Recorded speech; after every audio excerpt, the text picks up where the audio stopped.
hello गते को जोहार गी इंगी मनोज हंसदा और सगुन दाराम मेना मनोज हंसदा जी ब्लॉग्स यूट्यूब चैनल रे ते गते को तीन तो मी अडी खास खबर अडी नपाय कथा अडी मौज कथा आपे तला रे ले सना दी और किछुगान हाँ थोड़ा माने जस्ती मिनट ना हुई दड़िया लगभग पासे 10 मिनट दो हुआ तो ओना लहारिन मेतापे कना जुदी नोआ वीडियो नेल मुचा सनाय पिया तबे निश्चय 10 मिनट हाबी आपे नोआ वीडियो नेल हुई तपे और जस्ती अस्कित और माने बोरिंग आलू पे बुझावा और बंगाना पे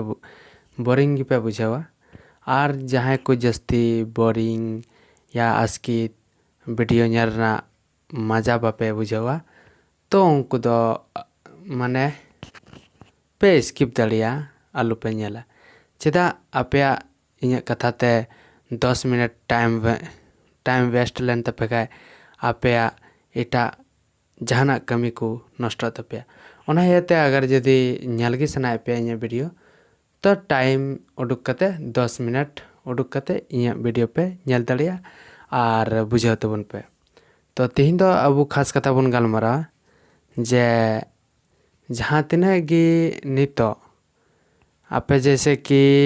जहाँ इन्हें वीडियो पे नेल कना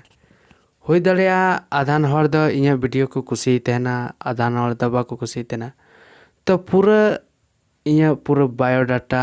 जहाँ कना मी बार कथा जहाँ इन्हें माइंड रे उचुरो कना जहाँ गुरलक कना उना आपे तलारिन सदरदा जे चे बोले इन हुदिस तिया कदा से हुदिस नाम कदें ओना कथा आपे लेबुना और नोआ वीडियो दो आपे लगी कन गया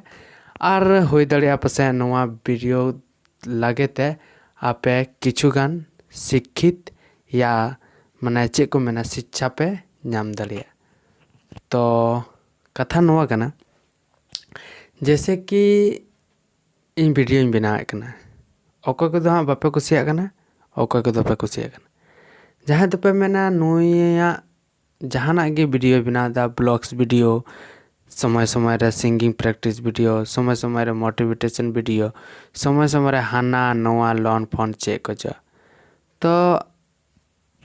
इन दो मीटे खास मिना तिया मीटे खास कथा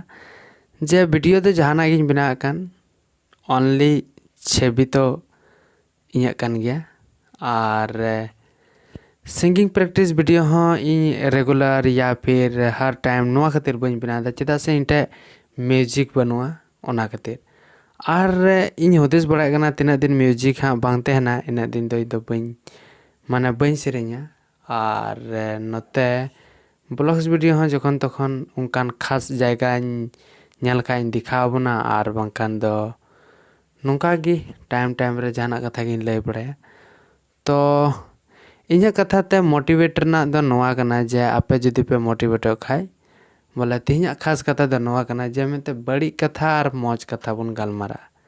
बोले बड़ी कथा ते जस्ती हर चेदा को एट्रैक्शन होगना और मौज कथा ते चेदा बाको एट्रैक्शन होगना नीतो गी इन जुदी मौज कथा इन लया जुदी 1 मिनट इन लया से 2 मिनट इन लया तो नेल पे हाँ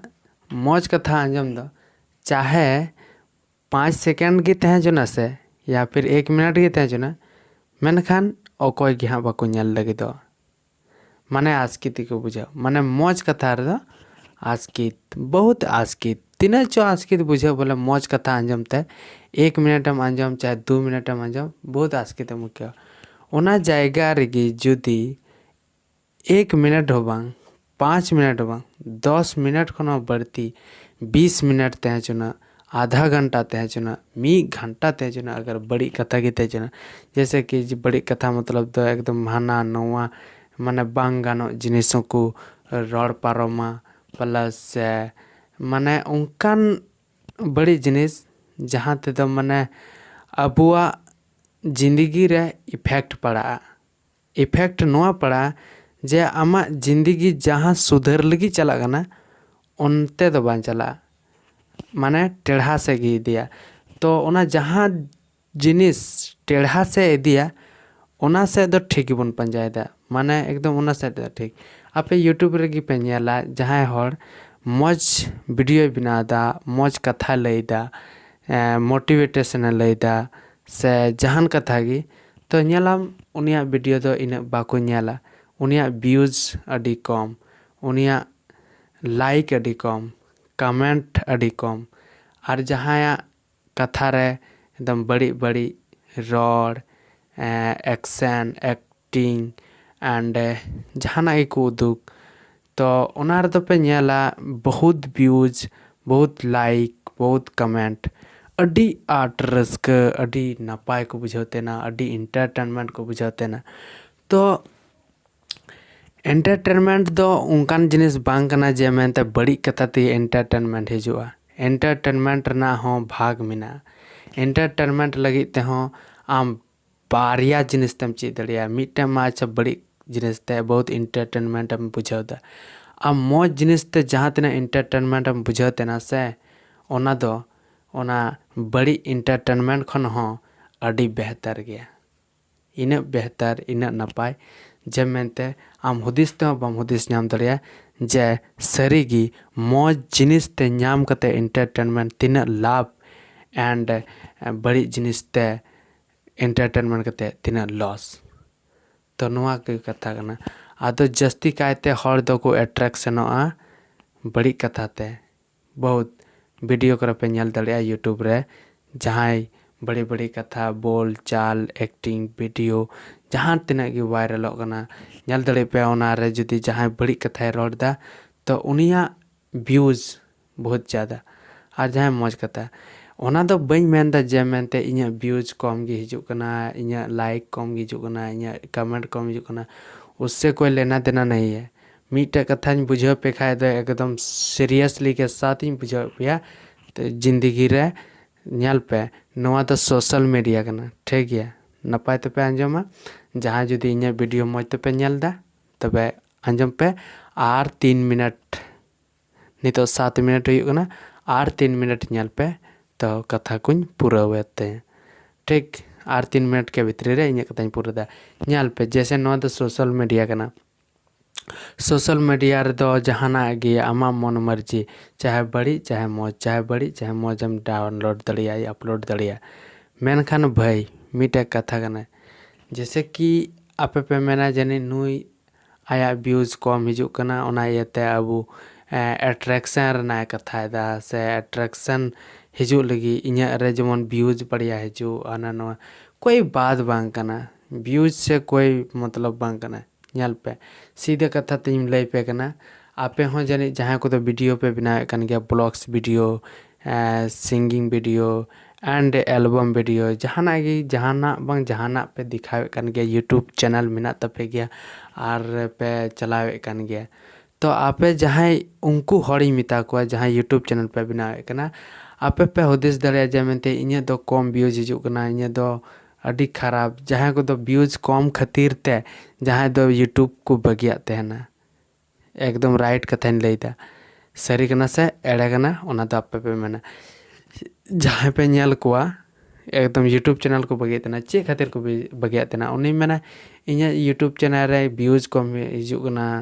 कमेंट कम हिजुक कना लाइक कम हिजुक कना अरे ओना से तो चिंता दो आलूम दो है आम दो उससे चिंता लेने और देने का कुछ नहीं आम दो बिना में ओना को मेन का सोशल मीडिया दो उनकान जिनिस कना जे मेनते आमेम गजो रहो तहन गया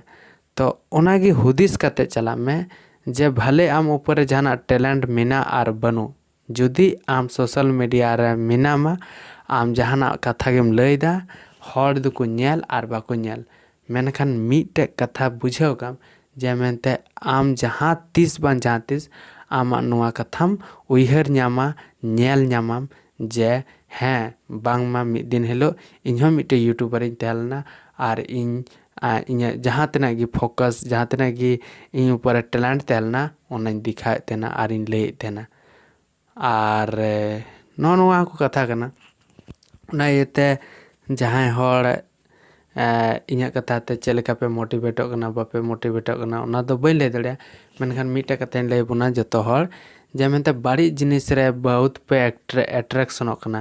ᱵᱟᱹᱲᱤᱡ ᱡᱤᱱᱤस ᱧᱮᱞ ᱞᱟᱹᱜᱤᱫ ᱯᱮ ᱛᱟᱨᱥᱟᱜ ᱠᱟᱱᱟ ᱢᱮᱱᱠᱷᱟन ᱢᱚᱡᱽ ᱡᱤᱱᱤस ᱧᱮᱞ ᱞᱟᱹᱜᱤᱫ ᱫᱚ ᱮᱠᱫᱚᱢ ᱜᱮ ᱵᱟᱝ ᱢᱤᱫ ᱡᱟᱨᱟ ᱜᱮ ᱵᱟᱝ ᱱᱤᱛᱚᱜ ᱜᱮ ᱡᱩᱫᱤ ᱢᱤᱫᱴᱮᱱ ᱢᱟᱦᱟᱥᱚᱭ ᱡᱩᱫᱤ ᱥᱟᱱᱛᱟᱞᱤ ᱢᱟᱦᱟᱥᱚᱭ ᱜᱮ ᱡᱩᱫᱤ ᱥᱟᱱᱛᱟᱞᱤ ᱯᱟᱲᱦᱟᱣ ᱵᱚᱱᱟ ᱡᱚᱛᱚ ᱦᱚᱲ ᱜᱮ ᱟᱨ ᱢᱚᱡᱽ ᱠᱟᱛᱷᱟᱭ ᱞᱟᱹᱭᱟ ᱧᱮᱞᱟᱢ ᱚᱱᱟ ᱥᱟᱱᱛᱟᱞᱤ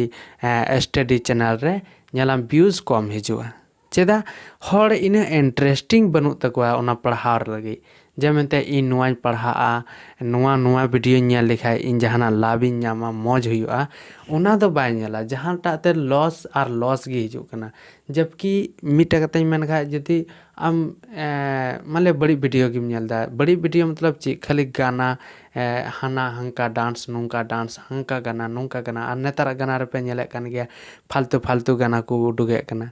सान्थाली रे हिंदी रे और Bangla Bhojpuri everything song is the bad language use दको और जहाँ ते दो अबू ऊपर अभी अडिगान एट्रैक्शन माने अडिगान बेबड़ी इफेक्ट पड़ा कना ओना येते मी कथा ते सीधे कथा तीन लिया जे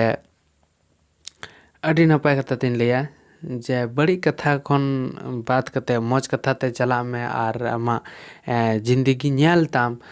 मौज डहार ते पंजा कते नेल लगाय में जे आमा जिंदगी चेक लेका मेना और चेक लेका बा बड़ी डहार ते पंजा कते दो मेना गया और ओना दो जाजुक तहन गया मेनखान ओना खन बगी कते आम नपाय डहार ते चला में और नेक्स्ट टाइम नेल में आम चे खोज चेम चिका दलिया कना तबे इन्या गाते को नोआ वीडियो 10 मिनट इन मेल 10 मिनट खन नेल पे हाँ 12 मिनट खन हो बढ़ती कना तो 12 मिनट खन हो बढ़ती कना दो इकई खोजा जे मैं 10 मिनट रे इन्या कथा मजते बन दो दलिएदा आदो जहाँ तिना गी 12 मिनट के भीतर गिन लैया बुना आदो मा अच्छा तिना कथा द निंका गी आरो बुन ᱧᱟᱯᱟᱢᱟ नेक्स्ट वीडियो और जदि सरी गी इन्या कथा रे जहाँ तिना गी मोटिवेट पे बुझावदा तबे ठीक गया